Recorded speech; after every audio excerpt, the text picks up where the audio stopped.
everybody, welcome to my channel. My name is Sharon and this is a channel that is dedicated to all things related to narcissism. If you saw the community page yesterday, you know that today I have a special guest with me, my daughter Paris, my 20-year-old daughter. We jokingly say that she has her PhD and NPD and refer to her as Professor Paris. She is the leading expert on all things related to growing up in a narcissistic household, extremely unfortunately. But Paris, with that intro, welcome back to the channel. Hi everybody. So Paris has been on the channel several times. I have some of her videos linked below if you want to hear her in prior videos. Paris is here as kind of an encourager for those of you who are dealing with a situation like I was, where you're living your life, and you're living your life miserably, just terrified, not knowing what to do, not knowing how you're going to get out of this, and at the same time you're trying to raise children and, God willing, not have your children destroyed by the narcissism in the house. So Paris, we're going to talk a little bit about that today, your childhood, and then you have something special you're going to share with us on the second half of the video, right? Yes, we have a lot of stuff planned for today. All right, so let's get into it. Now, as a parent, as a mother, you know, of course, my biggest concern and love is for my children, and and I know you guys can relate to this, I had so many dreams and hopes for my kids. I couldn't wait to be a mom. I was ecstatic to be a mom. And this was at the time where I didn't know what narcissism was. I had no idea. For me, narcissism would have been somebody who was vain. You know, they thought they looked better than they do or whatever it is. That's not what narcissism is at all. Narcissism is like a bomb going off in your house, and once it shows itself, once it rears its ugly head and there's no turning away from it, there's a before and after. And when that happened to us, I had kids, they were caught in this as well. So Paris, why don't you tell us a little bit about what it was like growing up that way, what you feel? Are you bitter? Are you angry? Do you think it's going to affect you negatively moving forward through your life, or whatever it is? Tell us what it is. Well, I think I agree that there was like a before and an after, but at the same time, I couldn't tell you when that defining moment was. It's just when I look back on my childhood, I can see there was a time where I didn't live in fear, and then there was a time where I did.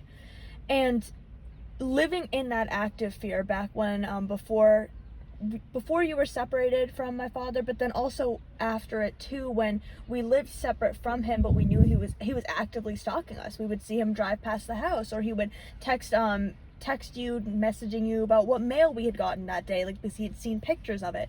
It was scary, and in those moments I don't want to say bitter. I don't think bitter is the right word. I think I was scared. I want to interrupt you just for a second, because what we both talked about, the before and after, just for those of you that are wondering what that even means. For a long time, I look at my ex's narcissism. Now, he always had narcissism. When I look back in retrospect, I can think of a million things he did that today I would think differently about. I'd be, oh my gosh, he's giving me a silent treatment. I didn't know what that was, things like that. Or, he's gaslighting me. I didn't know what those things were.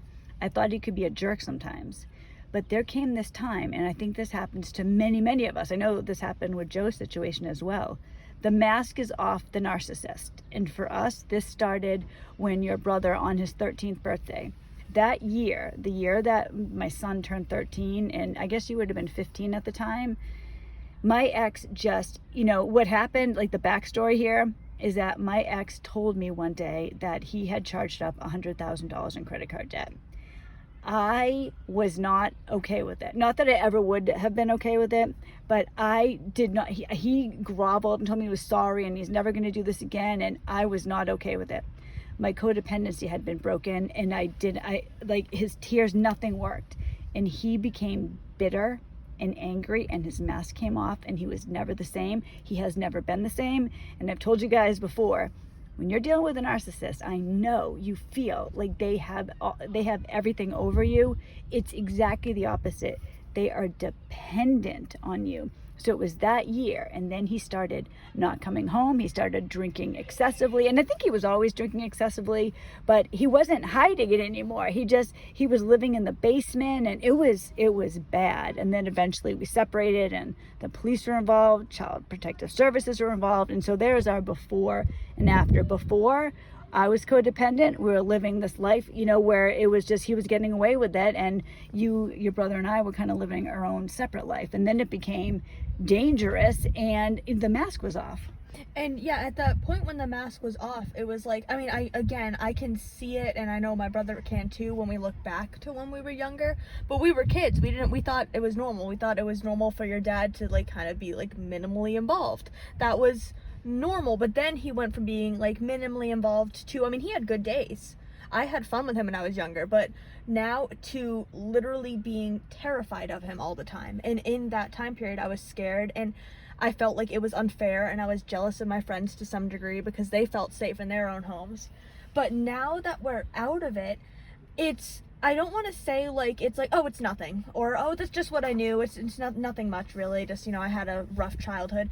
I'm not affected by it as much anymore on a day-to-day basis. I could be. Well, what's weird? When you said that, I'm thinking, and this is something Paris and I have spoken about, I'd be really curious if other people have had this experience. Paris and I, in our experience, right? So we're talking about the two of us, and then we're talking about my son, her brother, Joe, and his two boys. So we have the 4 boys, the 2 girls. It really seems that you and I, Paris, and I know you agree with us because we've spoken about it, have a much more positive attitude than the boys. Yes, to an astronomical degree. It's like black and white difference. I don't know if it's across the board. I don't know if it's just, I know I have like identical to your personality. Yes. So maybe it's just a mother-daughter thing between the two of us. I don't know. There is like a difference in the recovery paths. So when I'm looking forward, I don't want the narcissism to take another day of my life.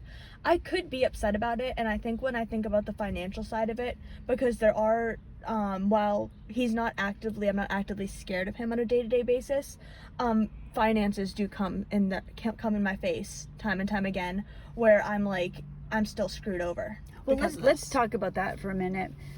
Just to give you guys, I've mentioned this, I don't know if you remember this, or maybe some people are new to the channel, and if you are, welcome. I hope you'll stay and subscribe.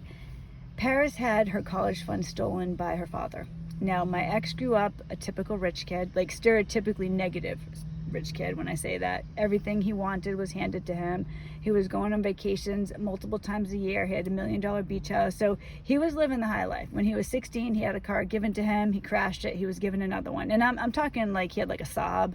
I don't think they make those anymore, but back in the day, he had nice cars. My daughter, who has worked diligently her entire life, she started business, she's an entrepreneur, and she's going to tell you about her books in a minute. She's worked so hard, and if anybody deserves to be given a little bit of help, it's her. And she's trying to buy her first car, and the two of us were at the dealership the other day. We're trying to buy a used car, and they're way more than we thought. Like, we're talking like close to double what we thought it was going to be.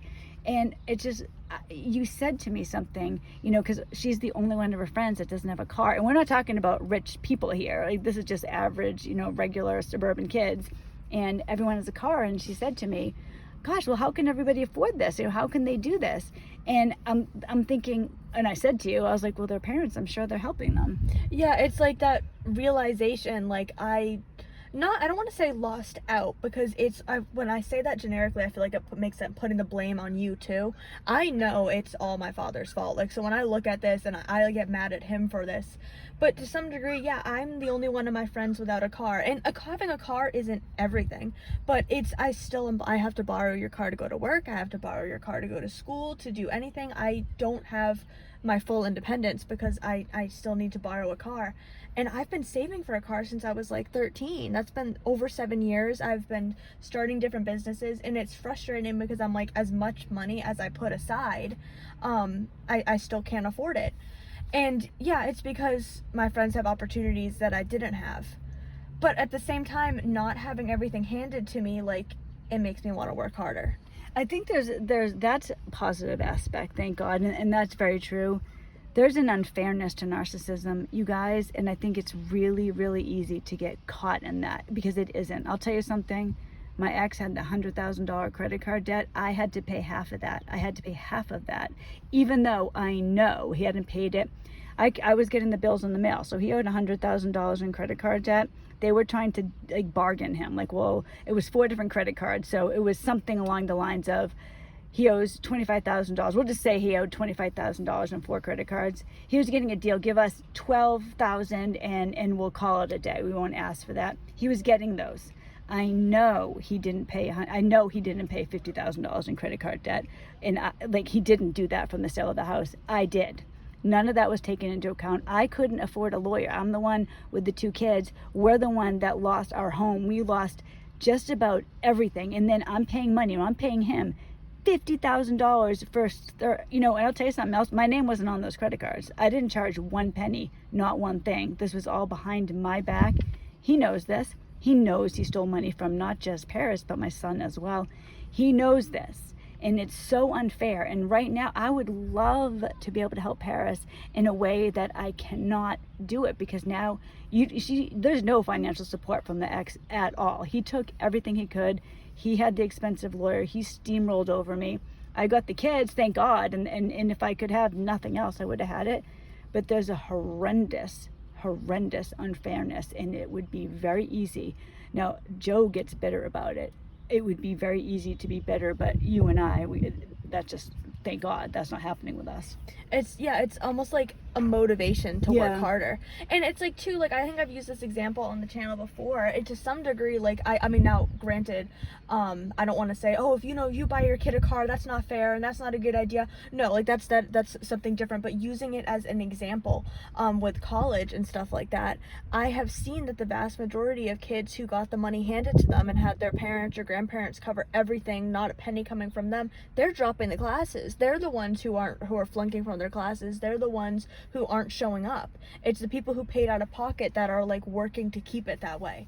Granted, I don't think it's a bad thing to help your kids pay for it. I think, like, if you can do it, that's great. But there is a reality in the work ethic that comes with it. So I think that's a good thing. I'm glad you mentioned that, Paris, because it's important to remember that there is so much negativity around narcissism, but if you can use it as a motivation, and that makes such a difference in your life, and I'll tell you this, I tell this to Paris all the time, I tell you this several times a week. I know I say it to my son as well.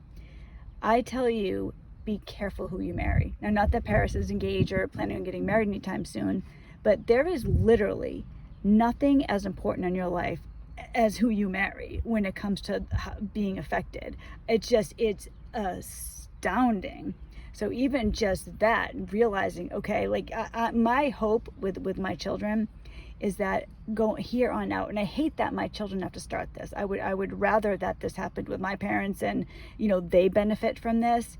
We're gonna raise our kids different. They're gonna be good kids. They're gonna work for the things that they want. They're gonna be good, solid, happy, confident people. And that can happen after narcissism. It can happen because of narcissism. I used to be really shy, and I used to be, like, not timid, that's not the right word for it, but I used to be really shy and stuff, and yeah, going through everything I have, I'm not shy anymore. I'm willing to work for what I want and for what I need. So when it comes to getting my car, I know I'm going to get it. I'm going to get my car, and I'm going to love my car, and I'm going to adore it, and I'm going to be so happy, and I'm going to take care of it because I worked hard for it, and I'm going to drive that thing into the ground. But I'm going to work for it.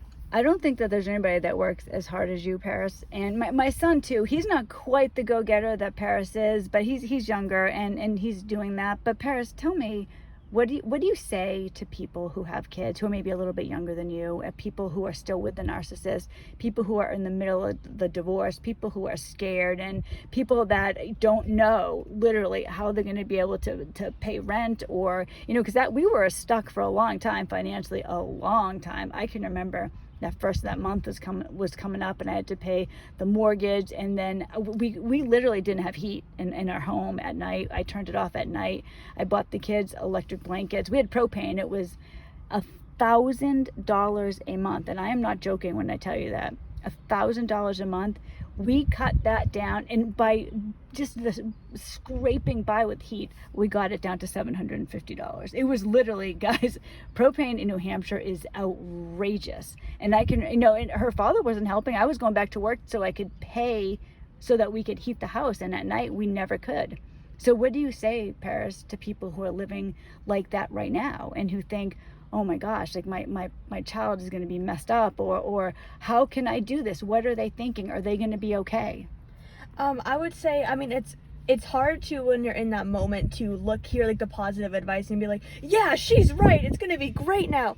But there is like, it can be okay. It's going to be okay, and that sounds kind of corny, but there is an after side to it, and you're not doomed, and your kids are not doomed, because there was a while where I was really struggling, and I'm out of it now, and I'm doing better. So it's possible to get out. There is a possibility. There is a chance. You know, Paris and I went to church together on Sunday, and you know what I'm going to say, I know what right? you're going to say. Yeah, it's a good one. The pastor had this great quote, and I'm going to end this part of the video with this, and then Paris, I want you to tell us about what you're doing, because Paris has exciting news, and it's so good for so many of us to hear some good news, you know?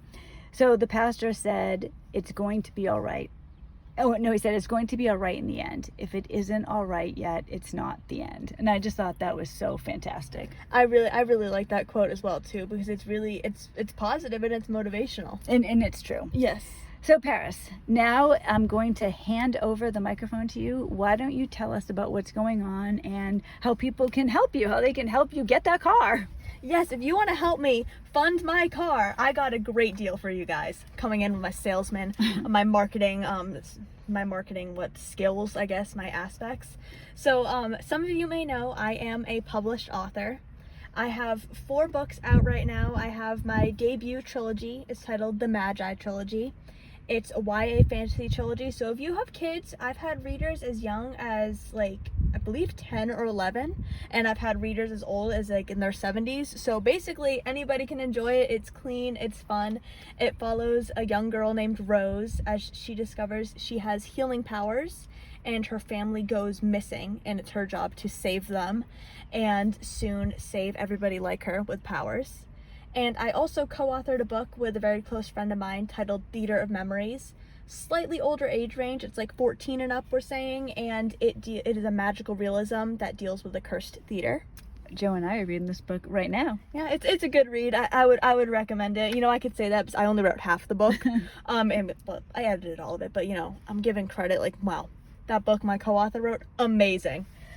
So I want to do a fun little sale for you guys. I want to do a limited, not limited, but an exclusive sale for you guys. If you want to read my books, get a signed copy, support me, help me fund my car, but then also have a book to read with your kids or a book to give your kids to read. So I am for the Magi Trilogy. So this is my debut trilogy, the fantasy. And this will all be linked below. So yes. If you're thinking, okay, how am I going to remember this? It'll all be linked below. Paris will help me link it because she's my IT person.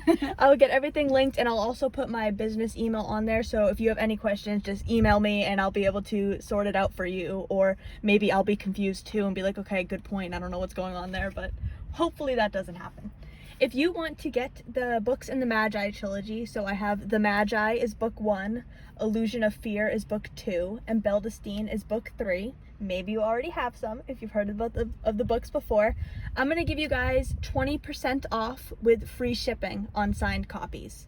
So that's going to be basically, if you want the first 2 books in the trilogy, they are $12 a piece. And the 3rd book in the trilogy is $14. So this is a completely exclusive deal. All you need to do to get it is email me I'll link it down below, but it's parisandherbooks@gmail.com. If you email me saying you've come here from Saving Hearts, I will get you that limited edition deal. All right. I think, actually, I'll let you keep going. This is better than me. I pay full price for these books. So you're getting a better deal than me. Can I get in on this? Yeah, you can get in. It's a super ultra limited edition. Just email me that you're coming from the channel. So that is my channel exclusive deal. Theater of Memories, the book I co-authored. Because I co-authored it, I can't really cut the price, but I can offer free shipping if you want a signed copy from me. So again, just email me and I'll cover the shipping for you. Guys, I've read all these books. Just so you know, I am one of the editors, and they're great. They're really fantastic. They're great to read with your kids. I'm actually reading right now a book that I don't want to say much about it, but I'm reading another book that's coming out, and it's absolutely fantastic. So Paris is going to go far, I think. I hope so. I have one more quick little announcement actually that's related to that next book that's coming out.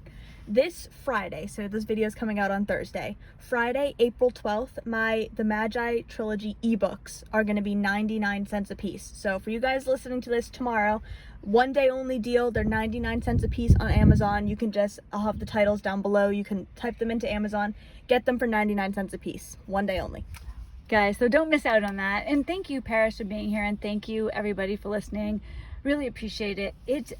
Gosh, you guys, when you're dealing with narcissism with a child, it's absolutely horrendous. And there are moments when you feel like you're never going to get out of this. It's the worst possible thing ever. Your kids are going to be screwed, and life is over, and how could this have happened? But the reality is you can lay down and die. That is an option. Or you can say, damn it, you know what? This jerk isn't going to mess up my life one more day, because there's always a tomorrow. It's darkest before the dawn, right? And that sounds corny, but it's true. We've both been through this. It's horrible. It is in that moment. And when you're in that darkness, it just feels like it's never going to get better. It does. Remember the quote from the pastor, right? It's going to be all right in the end. If it isn't all right now, it isn't the end. Thank you, Paris. God bless you all. And I will see you on Monday. Bye, everybody. Bye, guys.